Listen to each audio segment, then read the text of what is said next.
मैं दिलीप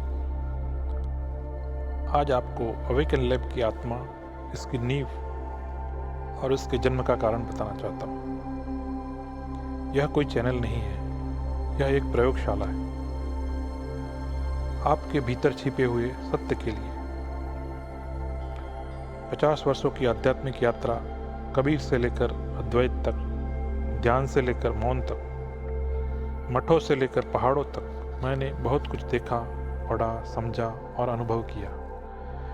लेकिन एक बात धीरे धीरे भीतर साफ होती गई। सत्य किताबों में नहीं, किसी गुरु के वचनों में नहीं, रिवाजों या विधियों में नहीं। सत्य तो सीधा अनुभव है जिसे कोई आपके लिए कर ही नहीं सकता।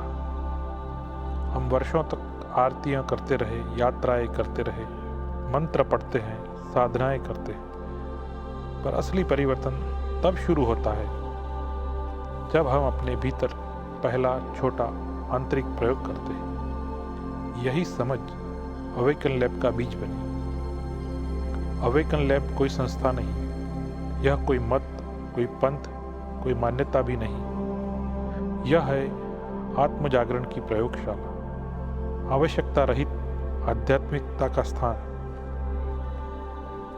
जहाँ अनुभव किताबों से ऊपर है, जहाँ विज्ञान और मौन एक दूसरे से मिलते हैं। यहाँ न गुरु है न शिष्य, यहाँ सिर्फ सहयात्री है। मैं भी उन यात्रियों में से एक हूँ। अवेकन लैब उन लोगों के लिए है जो आध्यात्मिकता चाहते हैं, पर बिना अंधविश्वास के, जो उत्तर नहीं अनुभव की तलाश में है, जो मन, चेतना और मैं कौन हूँ जैसे प्रश्नों की गहराई में उतरना चाहते हैं, जो विज्ञान और आध्यात्मिकता के मेल को समझना चाहते हैं, जो सरल, सहज, दबाव रहित साधना चाहते हैं, और सबसे अधिक उनके लिए जो खुद को खुद ही अनुभव करना चाहते हैं।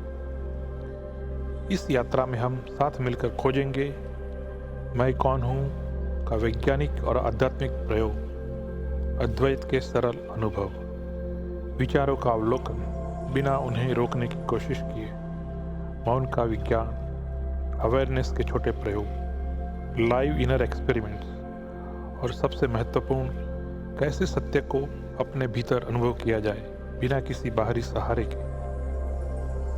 हर एपिसोड एक छोटा आंतरिक प्रयोग होगा जो आप तुरंत कर सकें। अवेकन लैब इसलिए आया क्योंकि आध्यात्मिकता को सरल होना चाहिए, अनुभव सुलभ होना चाहिए, दबाव रहित होना चाहिए, और सबसे अधिक सत्य का रास्ता आपकी अपनी चेतना के भीतर से ही निकलना चाहिए।